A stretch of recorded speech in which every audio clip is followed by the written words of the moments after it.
എൻ്റെ മക്കളെ ഇന്നൊരു വണ്ടി ഡെലിവറി ആണ്. ഇത് കണ്ടില്ലേ, ലെംബോർഗിനിയാണ്. ഇത് റൈസിങ്ങിന് മാത്രം, റോഡിൽ ഓടിക്കാനല്ല, ഇത് ട്രാക്കിൽ ഓടിക്കുന്ന വണ്ടിയാണ് ട്ടോ. അതാണ് ഇതിൻ്റെ പ്രത്യേകത എന്ന് പറയുന്നത്. ആ ഒരു സ്പെക്കിലാണ് ഇത് ഇർഷാദാണ് ഇത് ഇറക്കിയിരിക്കുന്നത്.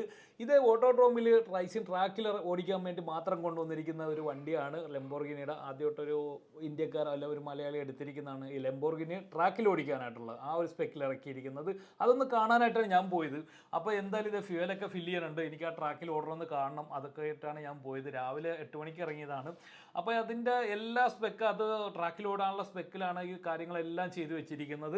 എന്തായാലും എനിക്കൊരു ഭയങ്കര ആവേശമാണ് ഇങ്ങനെയുള്ള വണ്ടിയൊക്കെ കാണുമ്പോഴും അതുപോലെ ഓടിക്കാനായിട്ടൊക്കെ കാണുമ്പോൾ തന്നെ എനിക്കൊരു ഭയങ്കര സന്തോഷമാണ്. ഇതൊക്കെ തന്നെ നോക്കിയിരിക്കുമ്പോൾ തന്നെ ഒരു ഭയങ്കര സന്തോഷമല്ലേ. അപ്പോൾ ഞാൻ ഇന്ന് ബൈക്കിനാട്ടോ വന്നിരിക്കുന്നത്. ഇതുപോലെ ഈ ട്രാക്കിലേക്കാണ് കയറുന്നത്, ഓട്ടോഡ്രോമിലാണ്. അപ്പോൾ നമ്മുടെ ഇത് കണ്ടില്ലേ, ഇതിങ്ങനെ ചീറി പോകുമ്പോഴാണ് അതിൻ്റെ ഒരു ഇത് വരുള്ളൂ. എന്തായാലും ഒന്ന് പോർഷായിട്ട് അതിലേക്കൊന്ന് കയറണം. ഓട്ടോഡ്രോമിൽ ട്രാക്ക് ഉള്ളതാണ്, അപ്പോൾ റേസിംഗ് ട്രാക്ക് ഉള്ളതാണ്. അത് പുറത്തുനിന്ന് ആൾ വന്നാൽ അവിടെ നമുക്ക് എക്സ്പീരിയൻസ് ചെയ്യാവുന്നതാണ്. അപ്പോൾ എന്തായാലും അടുത്ത പ്രാവശ്യം എൻ്റെ പോർഷയായിട്ടൊന്ന് ചെന്ന് എക്സ്പീരിയൻസ് ചെയ്യണം. അപ്പോൾ എന്തായാലും അടുത്ത വീഡിയോ ആയിട്ട് കാണാം. Okay, by.